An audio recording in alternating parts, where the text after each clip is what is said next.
দর্শক, একুশে টেলিভিশনের ফ্যাক্ট চেকে আপনাদের সবাইকে স্বাগত জানাচ্ছি। আমি হারুন রশিদ। দর্শক, আজকে আমরা যে বিষয়টি আলোচনা করতে চাই সেটি গত মধ্যরাত থেকে যার উৎপত্তি। আজকে ঢাকা শহরে, বিশেষ করে ঢাকা বিশ্ববিদ্যালয় এলাকায় এটা নিয়ে অনেক ঘটনা ঘটে গেছে। দুইটি দলই সংবাদ সম্মেলন করেছে, বিএনপি এবং জামায়াত ইসলামী। ঘটনাটা জামায়াত ইসলামীকে নিয়ে। আপনাদের শিরোনামটি একটু জানিয়ে ফেলি। এক্সের পোস্টে নারীর অবমাননা, জামায়াতের দাবি নিয়ে বিএনপির সন্দেহ কেন?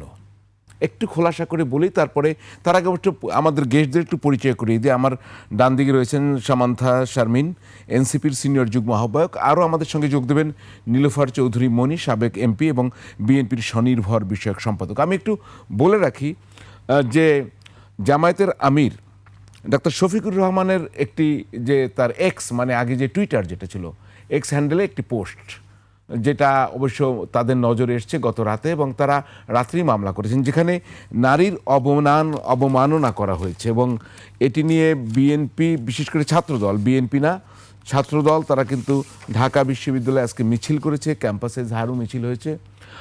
এদিকে জামায়াতের পক্ষ থেকে খুব স্পষ্ট করেই বলা হয়েছে যে এটি হচ্ছে একটি হ্যাকড হয়েছে এটি, এবং তারা অলরেডি, আমার মনে হয় এখন পর্যন্ত মামলা হয়ে গেছে। তারা জিডিও করেছিলেন, তারা বিবৃতিও দিয়েছিলেন, গতকালকে প্রেস কনফারেন্সও, আজকেই প্রেস কনফারেন্স করেছেন। সব মিলে তারা একটু অবস্থান নিয়েছেন, কিন্তু আলোচনা থামছে না। প্রশ্ন উঠছে যে এটি হ্যাক কি হয়েছিল না অন্য বিষয়। এটি বিএনপির পক্ষ থেকে প্রশ্ন তোলা হচ্ছে, এবং সামাজিক যোগাযোগ মাধ্যমেও অনেক কথা হচ্ছে। কিন্তু কি বলেছিলেন, যে যেটি জামায়াতের যেটি বলা হচ্ছে হ্যাক করে অন্য কেউ পোস্টটি দিয়েছেন, আমি তার চুম্বক অংশ একটু পড়ে শোনাই। এটি হচ্ছে আল জাজিরায় জামায়াতের আমির শফিকুর রহমান সাহেব যিনি ইন্টারভিউ দিয়েছিলেন, যেখানে তিনি বলেছেন যে জামায়াত ইসলামের নেতৃত্বে কোনো নারীর যাওয়া অসম্ভব। আরও অনেক বিষয় বলেছেন। তার প্রেক্ষিতে বলেছেন, আমি একটি অংশ পড়ছি।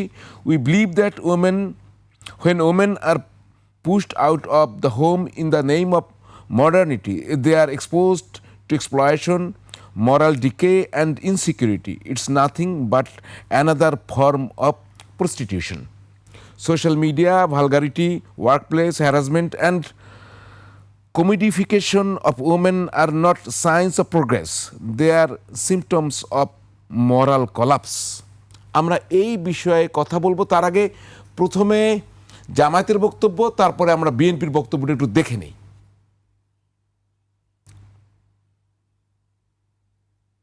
বাংলাদেশ জামাত ইসলামীকে, তার আমিরে জামাতকে এবং আমাদের শীর্ষ নেতৃবৃন্দকে বিতর্কিত করার জন্য, এটা হ্যাক করে তাদের নিয়ন্ত্রণে নিয়ে কিছু সময়ের জন্য তারা খুব খারাপ কিছু পোস্ট দিয়েছেন, আপত্তিকর কিছু পোস্ট দিয়েছেন।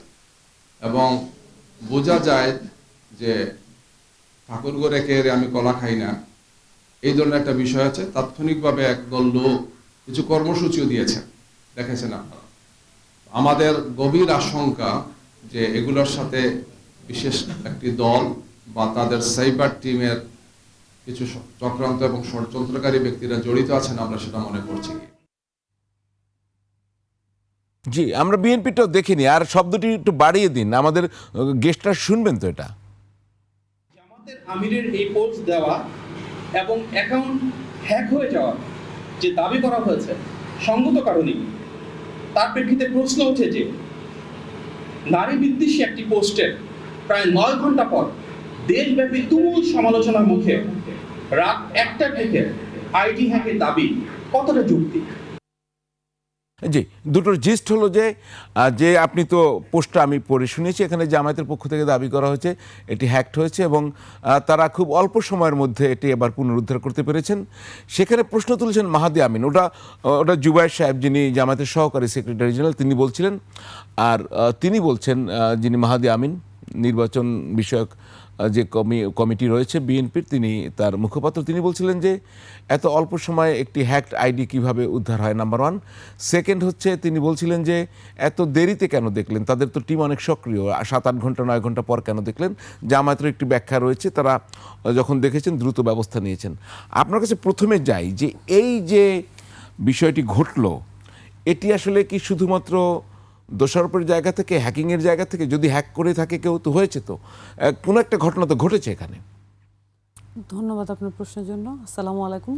আর একুশে টেলিভিশনের এই শোয়ের দর্শক এবং শুভানুধ্যায়ী যারা আছেন, সকলকে সালাম ও শুভেচ্ছা। আসলে মানে যেটা হয় যে বিভিন্ন সময় যে ঘটনাগুলো ঘটে, কখনো কখনো কিছু ইস্যুজ আসে, এটা ন্যাশনালি খুব হট টপিক হয়ে যায়, এবং ওই টপিকের যখন ডিটেল আউট হয় তখন হচ্ছে ধীরে ধীরে এইটার যে মূলগত মেরিট, একদম তার যে মূলগত জায়গাটা প্রশ্নের, সেটা আসলে হালকা হতে শুরু করে। প্রশ্নটা হচ্ছে জামাতের আসলে নারীদের ব্যাপারে তাদের অবস্থান কি, নারীদের নেতৃত্ব, নারীদের সামাজিক অবস্থান, তার রাজনৈতিক অবস্থান, সেই সাথে তাদের যে বক্তব্য সেটার মধ্যে পূর্ববর্তী তাদের দলের সকল শ্রেণী পেশা, সকল নেতাকর্মীরা আসলে সেটাকে ওন করেন কিনা, সেই বিষয়গুলো গুরুত্বপূর্ণ। কিন্তু স্বভাবতই এখানে হ্যাক হয়েছে না একটার পাসওয়ার্ড চেঞ্জ করা হয়েছে কিভাবে, এই বিষয়ক যে আলাপ আলোচনা, আমি সেই আলাপটা করার জন্য যুক্তিযুক্ত মানুষ না। আমি সফটওয়্যার ইঞ্জিনিয়ার না, এবং আমি এই বিষয়ে কিছুই জানি না। সো এটার যে ডিটেইলিংটা অনেকেই আলাপ করছেন, আমি এমনও অনেক মানে খুবই আমি চিনি যাদেরকে, আইটি ইঞ্জিনিয়ার যারা, তাদেরকে আমি দেখেছি যে তারা এটা নিয়ে প্রশ্ন তুলছেন, তারা এক ধরনের সন্দেহ প্রকাশ করছেন যে এই যে যেইভাবে এটাকে উদ্ধার করা গেছে বলে দাবি করা হচ্ছে সেটা আদৌ ঘটেছে কিনা, তারাও এটা নিয়ে সন্দেহ। আবার যারা মানে জামাতের পক্ষ থেকে তারা এইটার ব্যাপারে তদন্ত করেছেন, তাদের ক্ষেত্রেও তাদের একটা বক্তব্য, তাদের একটা এক্সপ্লেনেশন কিন্তু আমরা দেখতে পাচ্ছি। কিন্তু তাতে করে কি আসলে জামাতের কি নারীর অবস্থান, জামাতের নারীর অবস্থান কি আমরা ক্লিয়ার হতে পারলাম? আপনি যদি এটা ধরেন, আসলেই ধরলাম যে এই পোস্ট আসলে দেওয়া হয় নাই, ধরলাম যে আবার এই পোস্ট দেওয়া হয়েছে, তা দুইটার একটার ক্ষেত্রেও তো জামাতের অবস্থান সম্পর্কে আমরা নিশ্চিত না। আমরা এক এক ধরনের, এক এক সময় এক এক ধরনের অবস্থান দেখতে পাচ্ছি। ওইটা ক্লিয়ার হওয়াটা বেশি জরুরি আমার কাছে অন্তত। জি, সেটা ক্লিয়ার হবে কি হবে না, সেটা আমাদের কাছে আরও কিছু ভিডিও রয়েছে, সেটি আমরা দেখব। তবে আমাদের সঙ্গে অলরেডি যোগ দিয়েছেন নীলোফার চৌধুরী মনি, তিনি বিএনপির স্বনির্ভর বিষয়ক সম্পাদক এবং সাবেক এমপি। মনিয়াপা, আমরা আলোচনা করছিলাম যে জামায়াতের, আপনি নিশ্চয়ই এর মধ্যে জানেন যে জামায়াতের আমিরের যে এক্স হ্যান্ডেল, সেখানে একটি পোস্ট যেখানে স্পেসিফিক্যালি বলা হয়েছে, আমি আবারও একটু পড়ছি, আবারও দেখাক, we believe that when women are pushed out of the home in the name of modernity, they are exposed to exploitation, moral decay and insecurity. It's nothing but another form of prostitution.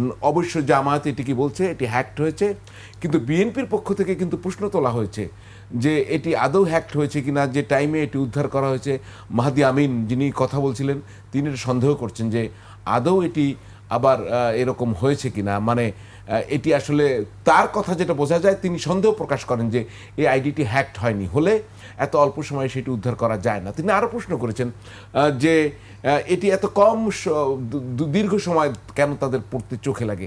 আপনি কিভাবে ব্যাখ্যা করবেন এটাকে?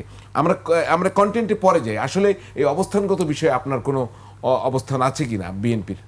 ধন্যবাদ আপনাকে। এবং যারা ক্যাম্পাসে কিন্তু ছাত্রদল আজকে মিছিল করেছে, কেউ ঝাড়ু মিছিল করেছে, ঝাড়ু মিছিল হয়েছে, আগামীকালকে ঝাড়ু মিছিলের প্রোগ্রাম আছে, সন্ধ্যায় কিন্তু আবার শিবির, ইসলামী ছাত্র শিবির কিন্তু ছাত্র দলের নারী নিপীড়ন নিয়ে মিছিল করেছে। এই দুটো ভিডিও ক্লিপকে একবার দেখিয়ে দেওয়া যাবে? সংক্ষেপে দেখাবেন এবং শুনতে পাই যেন।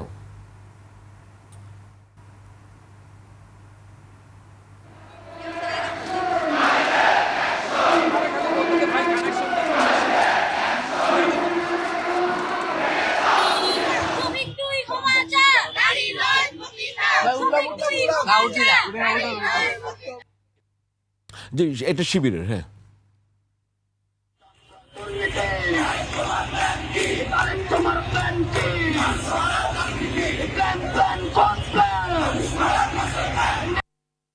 জি, এটি দুপুরে ছিল ছাত্রদল, দুপুর না সকালের দিকেই ধরেন। অন্যদিকে আপনার অন্যান্য ছাত্র সংগঠন যারা বামপন্থী, তারাও মিছিল করেছে, ওখানে ঝাড়ু মিছিল হয়েছে। আবার সন্ধ্যায় কিন্তু শিবিরও মিছিল বের করেছে ছাত্র দলের নারী নিপীড়নের বিরুদ্ধে। জি, এবার শুরু করেন যদি। ধন্যবাদ আপনাকে। যারা শুনছেন আমার শুভেচ্ছা অভিনন্দন, আমার সহালোচককে শুভেচ্ছা।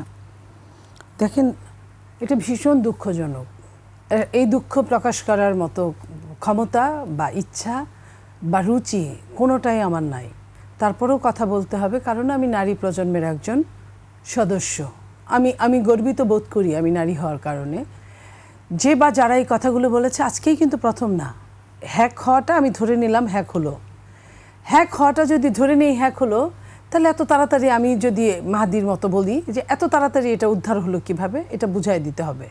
কারণ এইসব খুব জানা আইডি, এগুলো হ্যাক হতেও আমি জানি না ভেরিফাই আইডি কিনা, ভেরিফাই মনে হয় এই টাইপের ভেরিফাই। তো ভেরিফাই আইডি হ্যাক হওয়ার পসিবিলিটি খুব কম থাকে। তারপরেও ধরলাম তো এত তাড়াতাড়ি কীভাবে উদ্ধার হলো, নাম্বার 1। নাম্বার 2 হচ্ছে যে উনি যে কথাটা এখানে বলেছেন ঠিক একই কথা, শুধু ওই গালিটা বাদ দিয়ে একই কথা উনি আল জাজিরাকেও বলেছেন। আপনি খেয়াল করে দেখবেন, আপনি ফ্যাক্ট চেক করেন, আপনার এটা নিশ্চয়ই মাথা চোখে পড়েছে। একই কথা একই মোশনে কথা বলাগুলো আসছে। নাম্বার 3 হচ্ছে যে উনি তো এই প্রথম অপমান করেন নাই, উনি নারীকে গোলাপ ফুল বানিয়েছে 2026 সালে। গোলাপ ফুলের কাজটা কি? ফুল গন্ধ বিলাবে, ফুল তারপরে ঝরে যাবে, শেষ। গোলাপ ফুল তো রাজকীয় কোনো কাজ করতে পারে না, গোলাপ ফুল বাইরে কোনো কাজ করতে পারে না, এটাই বুঝাইছে। তো নারী ঘরে বলছেও, বুঝায় নাই শুধু, বলছেও নারী ঘরে কাজ করবে, নারী আমাদের সৌন্দর্য বর্ধন করবে, ইত্যাদি ইত্যাদি। দ্বিতীয়ত উনি বলেছেন নারীদের 5 ঘন্টা কর্মদিবস করবে, কোনো রকম এক্সপ্লেইন ছাড়া কথা বলেছেন। 5 ঘন্টা কর্মদিবস করবে নারীরা। আচ্ছা, নারীদের এই প্রতিযোগিতার যুগে নারীকে 5 ঘন্টায় অন্য কোম্পানিগুলো, পুরুষদের কোম্পানি বা নারীর কোম্পানি রাখবে কিনা যখন প্রশ্ন আসলো, তখন ওনারা কথা ফিরিয়ে নিয়ে বললেন, আমরা এইভাবে বলিনি, আমরা অন্তঃসত্ত্বা মানে সন্তান সম্ভবা নারীদের ক্ষেত্রে এই কথাগুলো বলেছি। তারপরে আপনার এই নারীদেরকে নিয়েই আরও কথা হলো। আপনার মনে আছে নিশ্চয়ই, ঢাকা বিশ্ববিদ্যালয়ের নারীদেরকে এই সেম কথাটাই আরও জঘন্যভাবে, এটা তো লিখেছে, আর ওটা বললে বডি ল্যাঙ্গুয়েজটা বোঝা যায়। বডি ল্যাঙ্গুয়েজ দিয়ে যেভাবে কথা বলেছে সেটা কিন্তু। আপনি বরগুনার জামাত নেতার কথা বলছেন? হ্যাঁ, অবশ্যই, যিনি বলেছেন আমি তার কথাই বলছি।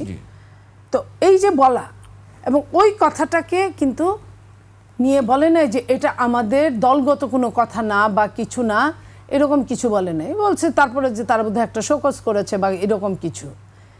এইটা প্রতিনিয়ত হচ্ছে। আমি যদি আপনার প্র্যাকটিক্যাল লাইফে যাই, এই সরকার চেঞ্জের পরে এই সরকার কিন্তু নারীরা অগ্রাধিকারভাবে সরকার চেঞ্জ করেছে। ঢাকা বিশ্ববিদ্যালয় সহ বিভিন্ন কলেজ বিশ্ববিদ্যালয়ের নারীরা যেভাবে সামনের কাতারে ছিল, নারীরা ওইভাবে না থাকলে এই বিজয়টা আরও দেরিও হতে পারত। নারীরা কিন্তু সেই দিন কিন্তু তারা বলে নাই যে নারীরা রাত 10টার পরে নামতে পারবে না, রাত 12টার পরে নামতে পারবে না। আমি কিন্তু রাত 2টা 3টায় নারীদেরকে মিছিলে দেখেছি, হাজার হাজার। তো সেই নারী তখন তাদের প্রয়োজন ছিল, কিচ্ছু বলে নাই। আওয়ামী লীগ যখন নিষিদ্ধ করে, তখন নারী আর পুরুষ, জামাত নেতা এবং নারী একদম খুব কাছাকাছি বসা, নিশ্চয়ই আপনার ছবিগুলো আপনার মনে আছে বা আপনি দেখে নিয়েন টেনে টেনে, একদম কাছাকাছি দিনকে দিন বসেছে, তাতে সমস্যা হয় নাই। হাজির যখন বিচার চেয়েছে, তখন নারী পুরুষরাও কিন্তু একসাথে আন্দোলন করেছে, কোনো সমস্যা হয় নাই। যখন নারী ওই জায়গাটা থেকে উঠে আসে, তাদের সমস্যাগুলো শেষ হয়ে যায়, তখন নারী পরিত্যক্ত হয়ে যায়, তখন নারী পতিতা হয়ে যায়, তখন নারীর যে কোনো বৃত্তি করানো যায়। আমি একজন নারী হিসেবে আমার মুখে এই কথাগুলো আসতে খুবই অপমানকর মনে হচ্ছে। তাহলে এই জায়গাটায় আমি যদি ধরে নেই যে এটা ফেক, তাহলে আল জাজিরার কথাটা কি ছিল? ওটাও ফেক। আমরা শুনবো আল জাজিরার কথা, দেখি আল জাজিরাটা চালাই একটু দেখান, পরে আরো দেখবো। Mr. Rahman, you say that you respect women and you believe that women can rise to leadership positions. Can I ask you how many women candidates has the Jamaat-e-Islami fielded in this election, in the parliamentary election? Not a single one, but we are preparing. You will not see any substantial number in any other parties also, because this is a cultural entity in Bangladesh. We are getting prepared for that. No, but We are not saying. But surely it's not zero in any other party. Why not have even one woman candidate? Answer is we are preparing for that. Okay, but what about the position of the head of the Jamaat? Could a woman take your place one day? It's not possible. It's not possible, because Allah made everyone in its own entity. What Allah made, Yes. we cannot change it. Okay, fine. আরো details আছে, আমি সেটা যাইলাম না। What Allah made we can change, উনি বলছেন তো স্পষ্ট করে যে মানে আল্লাহ এটা করেনি। আপনি যে ব্যাখ্যাগুলো দিচ্ছিলেন সেই জায়গা থেকে এই অবস্থানকে যদি এখন আপনি আগাতেন। আমি যদি বলি, ইসলাম যদি, তাদের দলের নাম জামাতে ইসলাম, ইসলাম যদি এটা করে, রাসূলুল্লাহ সাল্লাল্লাহু আলাইহি সাল্লামের স্ত্রী আয়েশা রাদিয়াল্লাহু আনহু, উনি কি হজরত আলী রাদিয়াল্লাহু আনহুর সাথে যুদ্ধ করেন নাই? কি নিয়ে যুদ্ধ করেছেন? নিশ্চয়ই নিজের জায়গা জমি নিয়ে যুদ্ধ করেন নাই। তো ওই সময়টায় যদি একজন নারী যুদ্ধ করতে পারেন, যুদ্ধের অগ্রাধিকার হিসেবে, অগ্রাধিনায়ক হিসেবে থাকতে পারেন, তাইলে নারীদেরকে এই বয়সে এসে 2026 সালে নারীদেরকে ওনারা কিভাবে এত ছোট করেন? আমি ঠিক ইসলামের ওই বিতর্কের জায়গায় যেতে চাই না, মানে আমরা তো কেউই আসলে ধর্ম সম্পর্কে আমি অত বুঝি না। আমিও তো বুঝি না, আপনার কিন্তু মানসিকতার যেটুকু জায়গাটা বুঝি, আমি ওটুকু তো বুঝতে বুঝেই চাই, বুঝি। মানে তাদের আন্ডারস্ট্যান্ডিং এর জায়গাটা আপনার কাছে ব্যাখ্যা চাচ্ছি যে এটা দিয়ে তারা কি করতে চাচ্ছে। এটা দিয়ে তারা ওইটাই করতে চাচ্ছে। আমি যেটা বলতে চাচ্ছিলাম যে এই দেশের সরকার চেঞ্জ হওয়ার পরে প্রথমে যে নারীদের উপর যে আঘাতটা আসলো, নারীদের ফুটবল খেলা বন্ধর জন্য বলা হলো, নারীদের যাতে শরীরচর্চা শিক্ষক বাতিল করা হলো, সঙ্গীত শিক্ষক বাতিল করা হলো, নারীদেরকে টিএসসিতে অপমান করা হলো, নারীদের কুশপুত্তলিকা বানিয়ে তাকে পিটানো হলো, পিটানো হলো সমস্ত ওই রাজু ভাস্করে। নারীদেরকে কক্সেস বাজারে নারীদেরকে চরমভাবে হেনস্থা করা হলো।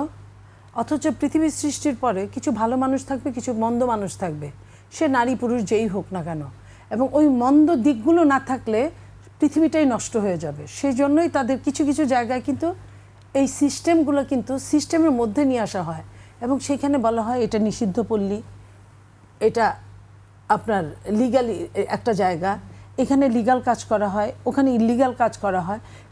সেই জিনিসটা কিন্তু পৃথিবীর সবখানেই প্রায় আছে, বিশেষ করে ইসলামিক কান্ট্রিগুলোতে কিন্তু আছে। তাহলে আপনি মনে করেন যে তাহলে তো ওইটার কোনো লাইসেন্স দেওয়া হতো না, খারাপ জায়গা কোনো করা হতো না, তো সেটাও করা আছে। তাইলে আপনার তাদেরকে হেনস্থা করার তো কোনো আপনি করতে পারেন না। রাষ্ট্র যখন আপনাকে স্বীকৃতি দিবে, ওটা অন্যায় জায়গা হিসেবেই স্বীকৃতি দিয়েছে, আপনি তো তাদেরকে হেনস্থা করতে পারেন না। আচ্ছা গেল যে নারীটা খেলাধুলা করবে, খেলাধুলা শরীরের জন্য ভীষণভাবে দরকারি, সেটা নারী হোক পুরুষ হোক, সেইখানে তো আপনি বন্ধ করতে পারেন না। আমরা এটা আর শুনবো, আমি তার আগে একটু সামান্থা শারমিনের একটু কথা শুনে আমরা একটু বিরতিতে যাব। তো এনসিপি তো জোট করেছে জামায়াতের সঙ্গে, তো যদি আমি ধরে নেই এটা হাইপোথেটিক্যাল একটি কথা, জামায়াত যদি জোট নির্বাচনে জয়ী হয়, আমরা ধরেই নিই ডক্টর শফিক সাহেব তো প্রধানমন্ত্রী হবেন, খুব স্বাভাবিক যদি জোট হয়। তাহলে একটি দল যখন ক্ষমতায় যায় নিশ্চয়ই তার রাজনৈতিক যে আদর্শ সেটি বাস্তবায়ন করতেই তো চাইবে, খুব স্বাভাবিক। তখন আপনার অবস্থান কোথায় হবে, ঘরে না বাইরে, আপনি কি করবেন? না, প্রথমত আমি তো আমার অবস্থান বারবার প্রকাশ করেছি, ইটিভিতেও একাধিকবার প্রকাশ করেছি। চর্বিত চর্বণ করলে একটা বিষয়ের মর্মার্থ বেশি বের করা যায় আমার কাছে মনে হয় না। টেনে টেনে দেখাটা ভালো হবে। আগের যে এপিসোডগুলো বা আমি যেখানে ছিলাম, আমার বক্তব্য কি খুব পরিষ্কারভাবে আমি বলেছি, আমি পার্টিতে আছি এবং প্রত্যেকটা জিনিসের একটা রেড লাইন থাকে। সো আমার কাছে মনে হয় যে এটা আমার রাজনৈতিক ক্যারিয়ারের একটা অংশ। স্বাভাবিকভাবেই দলে থাকা, দলে বেরিয়ে যাওয়া, এগুলো রাজনৈতিক ক্যারিয়ারের অংশ হিসেবেই থাকে। আমার কাছে মনে হয় যে এই যে আপনি যেটা প্রশ্ন করলেন, যেমন কে প্রধানমন্ত্রী হবে, এগুলো আমার কাছে খুবই মানে আনইম্পর্ট্যান্ট কোশ্চেন মনে হয়, এগুলোর কোনো মানে গুরুত্ব নাই। এখন এই জিনিসগুলো আসলে তৈরি করা হয়, এবং তবে আমার কাছে যেটা গুরুত্বপূর্ণ যে আপনি যেটা বললেন যে কোন ধরনের আদর্শ বা কোন ধরনের পলিসি আসলে নিবে। এনসিপি তার নিজস্ব পলিসি বলার চেষ্টা করে সবসময়, এবং এটা গত 1.5 বছর জোট করার আগ পর্যন্ত তার বক্তব্য একরকমের ছিল, কিন্তু জোটের পরে তার বক্তব্য অনেক কিছুই পরিবর্তন হয়েছে। কিন্তু ইশতেহার এবং নানান কিছুতে তার স্বকীয়তা ধরে রাখার একটা চেষ্টা চলছে। আমি মনে করি যে এনসিপি জামাতে, আমি তো এটা বলেছি আগেও, তো আমার আবার জাস্ট রিপিট করতে হচ্ছে যে এটা একটা খুব ভয়ানক সিদ্ধান্ত হয়েছে এনসিপির, বিশেষ করে এনসিপির জন্য না, আপনার একটা পলিটিক্যাল ভ্যাকিউম আছে যে আপনার আওয়ামী লীগকে উৎখাত করার পরে এইখানে একটা শূন্যতা, রাজনৈতিক শূন্যতা তৈরি হয়েছে। ওই রাজনৈতিক শূন্যতা কে অ্যাড্রেস করার জন্য, সেটাকে এন্টারটেইন করার জন্য আসলে একটা পলিটিক্যাল ফোর্স লাগবে। আপনি এটা যেটা নামই দেন না কেন, এখন সেটা এনসিপি হয়ে আছে, কারো উপরে নির্ভর করে নিজের সক্রিয়তা তৈরি করা যায় না। ফলত আমরা এটার বিরোধিতা করেছি অনেকেই, এখনও এটার বিরোধী পক্ষই আছি। কিন্তু দেখা গেছে যে যেটা হয় যে আমার কাছে কখনো কখনো একটা জিনিস মনে হয়, দেখেন আমি নির্বাচন করছি না, এরকম অনেকেই আছে, আমি আমার জায়গাটা বলি, যার যার জায়গাটা শেষে ব্যাখ্যা করবেন। আমি যেমন নির্বাচন করছি না, আমি নির্বাচন পরিচালনা কমিটির সেক্রেটারির যে পোস্ট সেটা আমি নাকচ করে দিয়েছি। আমি ধরেন আমাদের যে পার্টির নানান ধরনের কাজ, এই কাজ থেকে নির্বাচনী সব ধরনের কাজ থেকে নিজেকে বিরত রেখেছি। আমাকে উচ্চকক্ষের কথা নানান ফরম্যাটে বলার চেষ্টা করা হয়েছে, আমি সেটার থেকেও নিজেকে বিরত করেছি, আমি এটা নাকচ করে দিয়েছি। এবং সংরক্ষিত তো প্রশ্নই আসে না, আমি আমার পুরো পলিটিক্যাল ক্যারিয়ারে কখনোই সংরক্ষিত নারী আসনে যাব না, এটা আমার জন্য অত্যন্ত অপমানজনক হবে। এই যে এত এত কিছুর পরেও প্রশ্নটা হচ্ছে যে কেন পার্টিতে আছি না, আমার প্রশ্ন সেটা। আমি আসতেছি প্রশ্নটা আসে যে কেন পার্টিতে আসে। এই যে আশাটা আমার কাছে মনে হয় যে এইটা আরেকটা পদ্ধতি। ওইটা যেমন একটা পদ্ধতি হয়েছে জামাতের সাথে জোট করা, বা হচ্ছে এই যে জামাতের যে নারীর সম্পর্কে তাদের যে ধারণা, এইটা তো তাদের ধারণা মাত্র। এই সব কিছু মিলিয়ে আসলে নারীকে যেভাবে মানে পলিটিক্যালি তাকে কর্নার করা হয়, এই যে আমি পার্টিতে কিভাবে থাকবো না থাকবো এবং কন্টিনিউয়াসলি চাওয়াটা যে পার্টিটা আমি ছেড়ে দিই এবং আমি কি করবো এই বিষয়ে নিয়ে আসলে আমার মন্তব্য এবং অবস্থান জানতে চাওয়াটা তো লজিক্যাল, কিন্তু তার মধ্যে দিয়ে কী হয় সেটা আমি বলার চেষ্টা করছি। তার মধ্যে দিয়ে এটা হয় যে মানে আমার মতো একজন মানুষ পলিটিক্স আর করবে না, এই ধরনের সিচুয়েশনও তৈরি হয়ে যেতে পারে, এটার বিবেচনাটা থাকে না। সো এমন হতে পারে, এটা যদি বাংলাদেশের জন্য ভালো হয়, আমাদের মতো মানুষ যদি পলিটিক্সে না আসে তাহলে খুব ভালো। আর এটা যদি মানে ভালো না হয় তাহলে শুধুমাত্র আমার ক্ষতি না, এটা ন্যাশনাল পলিটিক্সেরও ক্ষতি হবে। 6টা মে একটা পার্টি থেকে ইলেকশন করে নেই, এইটা কোনো পার্টি ইস্যু না, এটা একটা ন্যাশনাল ইস্যু ছিল, যেটাকে কেউই ন্যাশনাল ইস্যু হিসেবে দেখতে পারে নাই, ওই দৃষ্টিভঙ্গি কারো ছিল না। সো এখন আমি আসি যে মানে এখানে আমি কি করব, আমার তো অবশ্যই একটা নিজস্ব রাজনৈতিক চিন্তা আছে, আবার আমি তো অনেক কিছুর সাথে জড়িত, তাই না? আমি যখন রাজনীতি করি তখন তো আমি মানুষের সাথে কানেক্টেড থাকি, অনেক ধরনের চাওয়া পাওয়া থাকে, অনেক ধরনের আকাঙ্ক্ষা থাকে যে আপনার মধ্যে দিয়ে আমি এটা দেখতে চাই, এরকম ধরনের আকাঙ্ক্ষা থাকে না? তো এইটাকে তো সবসময় কতটুকু অগ্রাহ্য আপনি করবেন সেটার একটা লিমিট থাকে। সো আমার কাছে মনে হয় যে কি করব এটা এখনই বলা যাচ্ছে না। আমি কিন্তু আমার অবস্থান যখন জোটের সময় ব্যাখ্যা করেছি যে আমার অবস্থান সঠিক না পার্টির এই মুহূর্তের অবস্থান যেটা সেটা সঠিক, বা আমার অবস্থান তো আসলে পার্টির পূর্ববর্তী অবস্থান, মানে জোটের পূর্বের অবস্থান। সো এইটা কোনটা আসলে সঠিক কোনটা ভুল, এইটা বিবেচনা করার মতো টাইমলাইনে আমরা এখন কেউ বসবাস করছি না। এটা বিবেচনা করা যায় ইতিহাস যখন এটা হয়েছে। আমি কিন্তু সঠিক আর ভুলের জায়গায় যেতে নেই, একটা যুদ্ধ তো আছে আপনাদের। আমি তো বলেছি যে এটা মতাদর্শ না, এটা যুদ্ধ না ভাই, এটা মতাদর্শিক সংগ্রাম। এটা তো যুদ্ধ। এখন আপনার তো স্পষ্টই জামাতের নারী পলিসি আপনাদের কাছে খুবই স্পষ্ট, এটা অস্পষ্ট কিছু নাই। আমিও আপনার সাথে একমত, এই ক্ষেত্রে আমি খুবই একমত। সেক্ষেত্রে তো আমি বললাম যে জামাত তো একটি দল, তো তার দলীয় যে আদর্শ, তার যে গঠনতন্ত্র, সেই অনুযায়ী সেক্ষেত্রে যুদ্ধটা কোথায় যাবে, আমি সেটাই একটা পর্যায়ে দেখেন জামাত জিতলে তো রাষ্ট্র ক্ষমতায় যাবে, কোন দিকে যাবে এটা তো এখন বলা যাচ্ছে না, আমরা সবাই টাইমের মধ্যে বহমান আছি।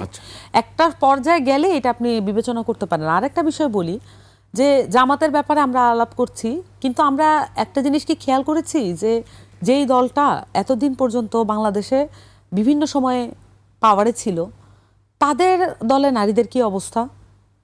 আমি মনি আপাকে একাধিকবার বিভিন্ন প্রোগ্রামে বলতে শুনেছি, এবার যারা মনোনয়ন পেয়েছেন তারা প্রত্যেকে পুরুষ কোটায় মনোনয়ন পেয়েছেন। সো এই যে একটা ক্রিটিসিজম, এটাকে আমরা বিবেচনা কি করতে পারছি? কারণ আমাদের এখানে মেজর পলিটিক্যাল পার্টি প্রত্যেকেই নারীদের ব্যাপারে যুদ্ধান্ধেয়ী অবস্থান গ্রহণ করেছেন। তারপরও আমাদের অনেক নারী সহকর্মীরা বিএনপির হয়ে মনোনয়ন কি নিয়ে ইলেকশন করছেন না, এবং এনসিপির হয়ে ইলেকশন করছেন না, করছে তো। তাহলে এই যে অবস্থা, এবং এটা যদি না করেন এমন অবস্থা দেখা যাচ্ছে আপনি ফিল্ডে কোনো নারীই পাবেন না, তার মানে নারী হিসেবে আপনি পুরো 5 বছর অপ্রাসঙ্গিক থাকার একটা ভয়ঙ্কর সম্ভাবনা সামনে তৈরি হচ্ছে তো।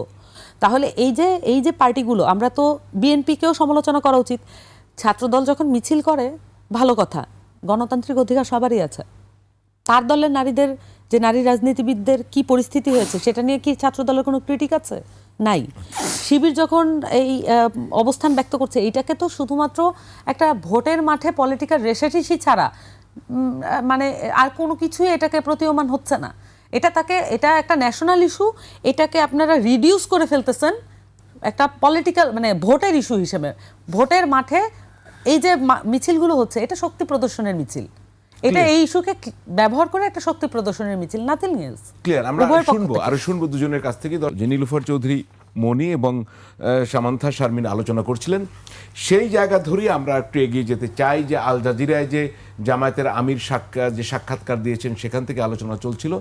আমরা আল জাজিরার যে সাক্ষাৎকার দিয়েছেন জামায়াতের আমির, সেটাকে তার দলের যে নারী সংগঠন আছে জামায়াত ইসলামীর কেন্দ্রীয় মহিলা বিভাগ, সেটা কিভাবে দেখে? আমরা সেখানকার সেক্রেটারি মহিলা বিভাগের নুরুন্নেসা সিদ্দিকা, যিনি আজকে নির্বাচন কমিশনে গিয়েছিলেন, সেখানে তিনি কথা বলেছেন। দেখি তিনি কি বলে, একটু জোরে শব্দটি দিবেন প্লিজ। আল্লাহ তাআলা পবিত্র কোরআনে বলেছেন, আর রিজালু কাওয়ামুনা আলান নিসায়, পুরুষ হচ্ছে নারীদের পরিচালক। শীর্ষ পদে জামাত ইসলামী শীর্ষ পদ, তার মানে আপনারা বোঝাতে চাচ্ছেন যে আমির হতে পারবেন কিনা।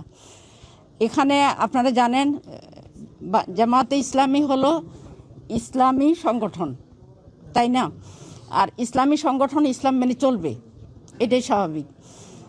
যেখানে আল্লাহ তাআলা পবিত্র কোরআনে বলেছেন, আর রিজালু কাওয়ামুনা আলান নিসায়, পুরুষ হচ্ছে নারীদের পরিচালক। তো এখানে আল্লাহর এই নির্দেশটা, এটা কোরআনের নির্দেশ, এটা ফরজ। সেই হিসাবে কোনো ইসলামী সংগঠনে নারীরা নেতৃত্বে আসতে পারে না। আর আমরা এটা মেনে নিয়েই আমরা ঈমান এনেছি, এটা মেনে নিয়েই আমরা চলছি। সুতরাং শীর্ষ পদে নারী আসাটা গুরুত্বপূর্ণ না, গুরুত্বপূর্ণ হলো নারীর অধিকার আদায় হচ্ছে কিনা। শীর্ষ পদে আসা নারীর বিষয়টা গুরুত্বপূর্ণ না, গুরুত্বপূর্ণ হচ্ছে নারীর অধিকার আদায় হচ্ছে কিনা, বলছিলেন নুরুন্নেসা সিদ্দিকা, যিনি জামায়াতের মহিলা বিভাগের সেক্রেটারি। এবং উনি কোরআনের আয়াত উল্লেখ করেছেন। ওই বিষয়ে আমার জ্ঞান কম, আমি ঠিক জানি না, কিন্তু উনি বলছিলেন যে পুরুষ হচ্ছে নারীর পরিচালক। মানে এর মানে আমি যেটা বুঝি যে পুরুষ সবসময়, নারী হচ্ছে পুরুষের কথায় সবসময় চলবে। আপনি কি বুঝলেন? আমি যেটা বুঝলাম, আমি খুব বেশি জ্ঞানী না কোরআন শরীফ সম্পর্কে, তারপরে কিছু তো পড়েছি। আপনি অবশ্যই বলতে পারেন, কোনো কিছু তো সমস্যা নেই। পড়েছি যে পড়া এইটা যেটা আছে, কোরআন শরীফটা যখন আবিষ্কার হয়েছিল, নাজিল হয়েছিল তখন আপনার আইএমএ জাহিলিয়া চলছিল পৃথিবীতে, ওই জায়গায় মিডল ইস্টে। সেইখানে সেই পরিপ্রেক্ষিতে নারীরা তখন কিছুই করতো না, অবলা হিসেবেই ট্রিট করা হতো। তখন এরকম যে কন্যা সন্তান জন্ম নিলে পুঁতে ফেলা হতো, এটাও ছিল সেই সময়ে। এবং কোরআন বলা আছে যে কিয়ামতের আগ পর্যন্ত এটা অবিকৃত থাকবে, বিকৃত হবে না। আমরা স্বীকার করলাম, মানলাম, আমরা শ্রদ্ধা করি, সম্মান করি। কিন্তু ওই জায়গায় কোরআনের কিন্তু কিছু জায়গায় এমন আছে যে কখনো কোনো, যেমন চাঁদ দেখা, কোনো কিছু চেঞ্জ করা যুগের সাথে মিলিয়ে একজন রাষ্ট্রপ্রধান করতে পারে বা কিছু, এই ধরনের কিছু আছে যে চাইলে কোরআন শরীফের ওই আপনি দেখেন সেই কোরআন শরীফ যে রাসূলুল্লাহ সাল্লাল্লাহু আলাইহি সাল্লাম, ওনার হাত দিয়েই তো কোরআন শরীফটা আসছে পৃথিবীতে। ওনার স্ত্রী, প্রথম স্ত্রী খাদিজা রাদিয়াল্লাহু আনহু, উনি ব্যবসা করতেন সেই সময়কার সময়ে। কাকে দিয়ে? রাসূলুল্লাহ সাল্লাল্লাহু আলাইহি সাল্লাম নিজেই তার ব্যবসা পরিচালনা করতেন। তো সবখানে কি পুরুষ, সব ক্ষেত্রে কি পরিচালনার ভূমিকায় থাকে? আমরা তো পুরুষকে অসম্মানিত করি না। যে পুরুষটা যেটার যোগ্য আমরা সেটা তাকে দিতে পছন্দ করি। এই পুরুষটা তো আমাদের গর্ভেই জন্মগ্রহণ করে। প্রত্যেকটা পুরুষের কিন্তু, আমি যদি ওইভাবে ধরি, একজন মা তো সবচেয়ে ঊর্ধ্বে, তো ওই মায়ের গর্ভেই তো পুরুষ সন্তানটা জন্মগ্রহণ করে। তো সেই হিসাবটা যদি আমি করি, তাহলে কিন্তু নারীকে ওই জায়গাটায় নারীর প্রাধান্য অনেক অনেক অনেক বেশি। তো এটা নিয়ে আমি কথা বলতে চাই না, আমি শুধু বলতে চাই যে আমি যে কাজটা করব সে কাজটা আমার এবং আর 10টা পুরুষ 10টা নারী আমরা মানুষ হিসেবে নির্ণয় হতে চাই। এই 2026 সালে আমি যে কাজকর্ম করব, আমার কাজের আমার যোগ্যতা অনুযায়ী আমাকে আমার জায়গাটা দিবে। আমি বিএনপি সম্পাদক মণ্ডলীর সদস্য, তার মানে কি বিএনপির পুরুষরা কি সদস্য না? অনেক পুরুষ আছে, আরও অনেক একদম তৃণমূল পর্যন্ত আছে, লাখো লাখো পুরুষ আছে, আবার নারীও আছে, আবার নারী রেশিও কম কিন্তু আছে। তো সর্বোচ্চ পদে স্ট্যান্ডিং কমিটি বিএনপির ধরা হয়, সেখানেও আমাদের সেলিমা আপার একজন নারী আছেন। তো উনি তো হঠাৎ করে এসে ওইখানে ফিল আপ করার জন্য বসানো হয় নাই, উনি প্রতি পদে পদে কাজ করে ধাক্কা খেয়ে নিজেকে প্রমাণ করে যোগ্যতার মাপকাঠিতে উনি ওই পর্যন্ত গিয়েছেন। আমরা যে পর্যন্ত আসছি, আমরা 90-এর গণ অভ্যুত্থানের সামনের কাতারে ছিলাম, অনেকেই ঝরে পড়ে গেছে, আপনি জানেন, অনেক ঝরে পড়ে যাওয়ার মধ্যে আমরা যে কয়জন বিরল প্রজাতি আছি তো আমাদেরকে অনেকখানি মাইন্ডসেটে পুরুষের এমন আমরা অনেক কিছু কম পাই, কিন্তু তারপরেও তো আমরা টিকে আছি, আমরা লড়াই করছি টিকে থাকার জন্য, সেটা আমাদের মাইন্ডসেট। এখন কেউ যদি নিজেকে নিজে অন্যভাবে চিন্তা করে নামান বা উঠান, সেটা তাদের না, ব্যাপার। ওনারা তো যেটা বললেন, তো ওনারা তো এটা মেনেই নিয়েছেন। এটা ওনারা মেনে নিয়েছেন, এটা একজন ওনাদের মানুষ যদি মাইন্ডসেট, সেটা মেনে নেয়, ওনাদের ওই ব্যাপারে তার তো আমাদের কোনো স্বাধীন সে নাই। চিন্তা, আমি মনে করি উনি ওনাদেরকে মেনে যদি নিয়েছেন। ওনাদের পুরুষরা গালি দেয়, আমরা সামগ্রিকভাবে গালি দিলে আমরা ধরবো। ওনাদের যদি একদম ইন্ডিকেট করে গালি দেয়, ওনারা যদি এটা প্রতিবাদ না করে, আমরা তবুও প্রতিবাদ করব, কিন্তু ওইভাবে জোরালো করতে পারবো না, কারণ এখানে আমরা সবাই অ্যাডাল। তো উনি যদি না প্রতিবাদ করে এবং আমাকে স্টপ করায় দেয়, আমি ওখানে হয়তো স্টপ হব, কিন্তু সমগ্র নারী জাতিকে তো কেউ এই কথাগুলো বলতে পারে না। সমগ্র নারী জাতির অধিকার তো তারা নেয় নাই। তো সমগ্র নারী জাতির মধ্যে দেশনেত্রী বেগম খালেদা জিয়া একজন, যাকে তারা নারী নেতৃত্বে একদম প্রধান মানতে তাদের কিন্তু খারাপ লাগে নাই। যুগের পর যুগ তার ডাইনে বায়ে বসে তার আগে বক্তব্য দিতে খারাপ লাগে না। 2001 সালে জামায়াত ইসলামীর দুজন নেতা, খালেদা জিয়া যখন প্রধানমন্ত্রী, তার মন্ত্রী পরিষদের তো সদস্য হয়েছিলেন, মন্ত্রী সদস্য হয়েছিলেন। তো এটি তাহলে আমি আপনি ঠিক দেখেন, বুঝি তারা না, কিন্তু সব সময় তারা তাদের মতো করে আইন বানায়, তারা তাদের মতো করে চলায়। যখন নারীকে দরকার, দেশনেত্রী বেগম খালেদা জিয়ার কাছে যখন আসছেন তখন তারে মানছেন। শেখ হাসিনা যখন যুগপৎ আন্দোলন করছেন তত্ত্বাবধায়ক নিয়ে, তখন শেখ হাসিনাকে মানছেন। তাইলে আপনার তারা নারী না, তারা তো আপনার বায়োলজিক্যাল নারী। তাহলে তাদের যদি মানতে হয়, তাহলে নিজেদের নারীর উপর একরকম, আবার আমি ক্ষমতায় গেলে নারীদের উপর আরেক রকম, আমি কাজ করাবো তখন নারীদের জন্য একরকম, আমি তাদেরকে দিয়ে বিলো স্ট্যান্ডার্ড কাজ করাবো, বা আমার ঠান্ডা মস্তিষ্কের যে কাজগুলো করাতে হয় আমি করাবো, তারপর আমি তাদেরকে তাদের ন্যায্য হিসেবে দিব না। এখন কেউ যদি বুঝে শুনে যদি সেকেন্ড ক্লাস নাগরিক হতে চায়, আমার কিছু বলার নাই। আমি আমার জায়গার হিস্সাটা কিন্তু আমি বুঝে নিব।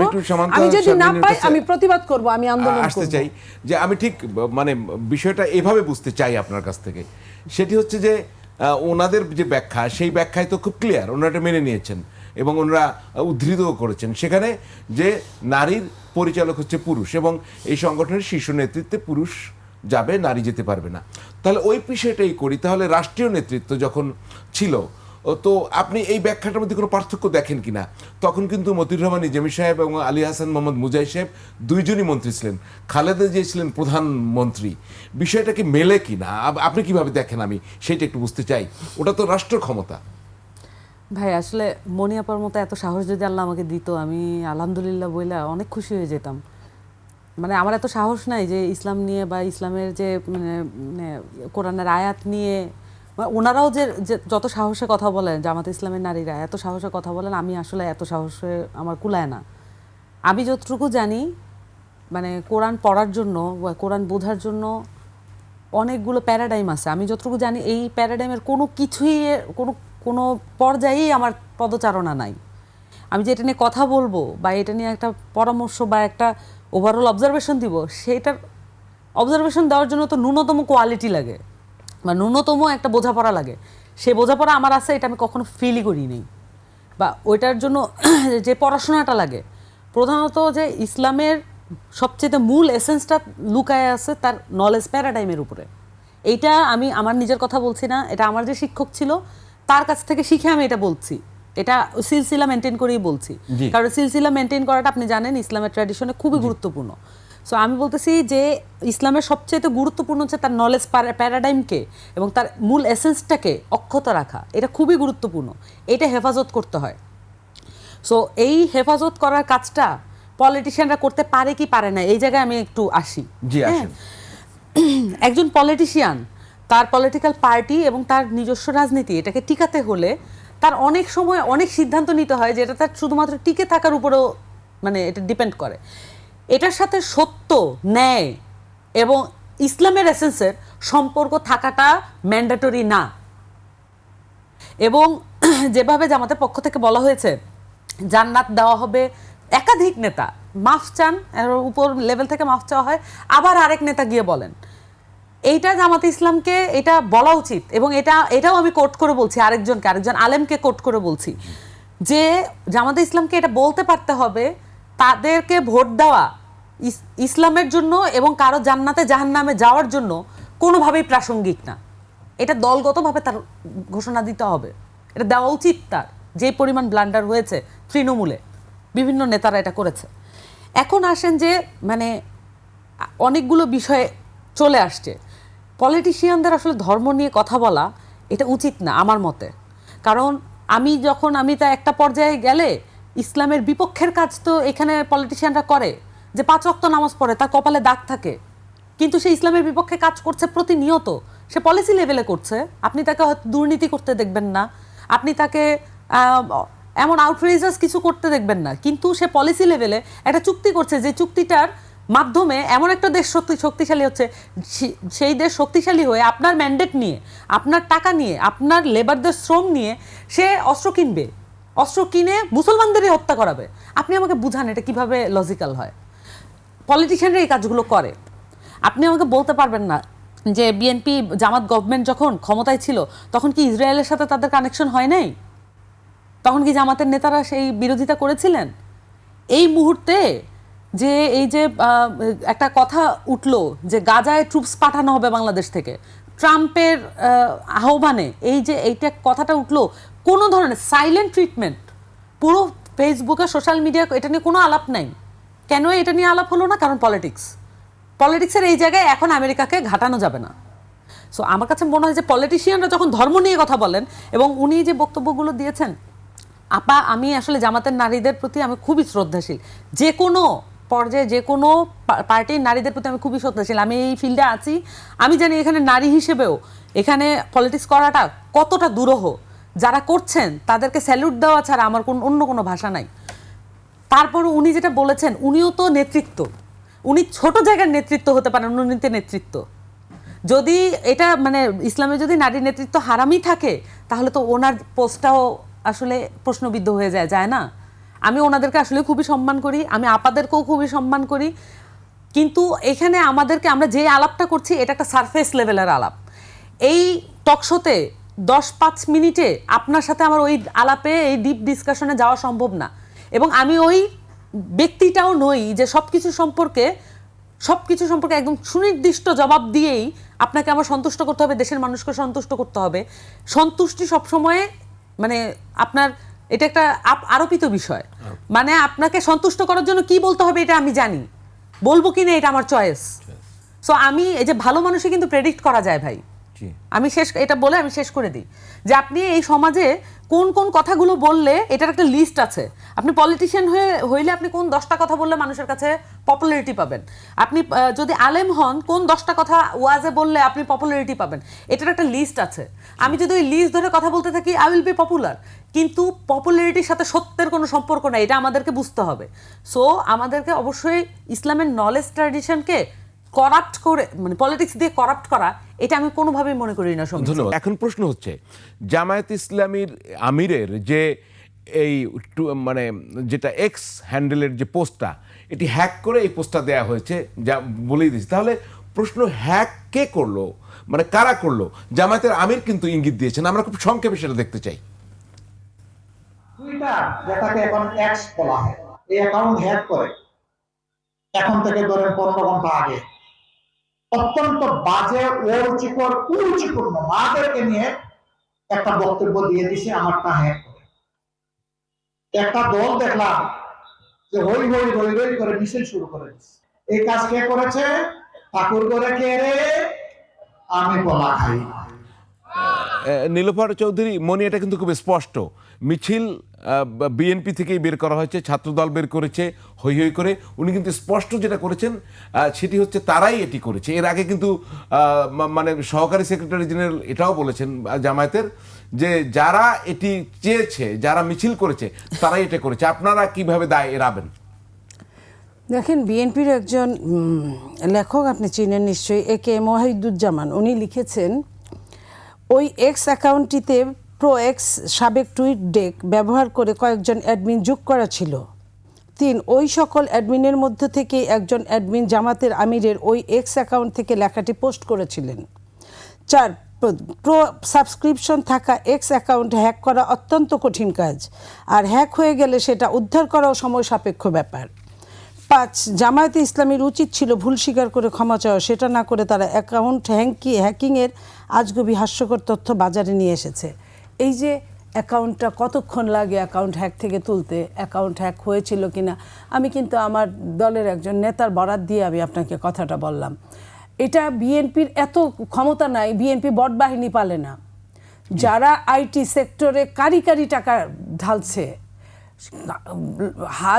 লক্ষ হাজার সিম তারা এক্সট্রা ইউজ করছে, যাকে তাকে আপনার সাইবার বুলিংয়ের শিকার করছে, আপনাকে 1 মিনিটে শেষ করতে হবে। যেটা যা ইচ্ছা তাই করছে এই সাইবারের মধ্যে। তারা যদি এই কথা বলে তাহলে ভূতের মুখে রাম নামের মতোই শোনায় আপনার। এইটা আমরা মনে করি যে এইটা উনি এক কথায় স্বীকার করলেই হতো যে ভুল মানুষেরই হয় এইখানে, যে উনি ওই কথাটা বলতে চান নাই বা লিখতে চান নাই। আপনার মনে আছে যে মাহফুজ সাহেব, আমি শেষ করে দিচ্ছি, মাহফুজ সাহেব তো কত কথা লেখেন, আমরা উপদেষ্টাদের 2-1 উপদেষ্টা লেখা দেখতাম, কতক্ষণ পরে আবার মুছে ফেলতো, কতক্ষণ পরে পুরাটাই মুছে ফেলতো। একই সঙ্গে আপনার কি মনে হয়, আপনি একটু আগেই বলছিলেন যে এটা কি একটা পলিটিক্যালি ডিবেট হচ্ছে, ঘায়াল করার ডিবেট হচ্ছে এই মুহূর্তে, মূল জায়গায় আমরা অ্যাড্রেস করতে পারছি, নারীর মান বা তার মর্যাদা সমুন্নত করার চেয়ে দুটি রাজনৈতিক দল কি এখন বিবাদে জড়ানো এই বিষয় নিয়ে? একদম সংক্ষেপে জবাব চাই। মানে এটা তো অবশ্যই, এটা নিয়ে আমার আর বেশি কিছু বলার নেই। আমি যেটা একটু বলতে মিস করেছিলাম আমি একটু বলি। ইসলামের যে আপনি কোরআন যেভাবে পড়বেন, আরবি পড়ার একটা, আমি যতটুকু জানি ততটুকু বলি, প্রত্যেকটা আরবি ওয়ার্ডের মূল রুট আছে, আরবি রুট আছে। সো যে শব্দটা, আমি যদি ভুল করে না থাকি, আপা যে আয়াতটা মানে রিসাইট করেছেন, সেখানে কওয়ামুন তো মূল রুটটা হচ্ছে কাফ ওয়াও মিম। তাহলে কাফ ওয়াও মিম, এই মূল রুট থেকে কিন্তু অসংখ্য শব্দ এসেছে। আপনি যখন মূল রুটের শব্দটা জানবেন, তখন হচ্ছে আপনি ওই শব্দের সঠিক মিনিং এটা আপনি বুঝতে পারবেন। কখনো এমন হতে পারে ওই শব্দের সঠিক মিনিং বা ট্রান্সলেশন অন্য আরেকটা ভাষায় নাও থাকতে পারে। আমরা কোনো শব্দের যখন অনুবাদ করি, যেমন এখানে পরিচালক অনুবাদটা এসেছে, এটার কিন্তু অল্টারনেটিভ অনেক অনুবাদ থাকতে পারে। যেমন তত্ত্বাবধায়ক, এটা আরেকটা শব্দ হতে পারে। কম শব্দটা যে এখান থেকে এসেছে সেটার মূল রুট কিন্তু এটাই। সো আমার কাছে মনে হয় যে আপনি যেটা প্রশ্ন করেছেন, এটা উত্তর আমি দিয়েছি আগে, আমি আর দিলাম না। এই বিষয়গুলো কোরআনের আয়াতের অনুবাদের ক্ষেত্রে অবশ্যই আমাদেরকে মূল রুটকে মাথায় রাখা। অসংখ্য ধন্যবাদ সামান্থা শারমিন, এনসিপির সিনিয়র যুগ্ম আহ্বায়ক, নীলোফার চৌধুরী মনি, সাবেক এমপি এবং বিএনপির স্বনির্ভর বিষয়ক সম্পাদক। আমরা শুনলাম জামায়াতের আমিরের এই যে তারা বলছেন যে তাদের এক্স হ্যান্ডেল হ্যাকড হয়েছে, সেখান থেকে একটি পোস্ট হয়েছে, সেটি নিয়ে বিতর্ক চলছে। অবশ্যই আমরা একটি সমাধান চাই, দেখতে চাই আসলে কি ঘটেছিল। দর্শক, প্রতি রোববার রাত 10টায় ফ্যাক্ট চেক প্রচারিত হয়। আগামী রোববার রাত 10টা পর্যন্ত বিদায় নিচ্ছি। আমি হারুন রশিদ স্বপন। শুভেচ্ছা সবাইকে, শুভরাত্রি।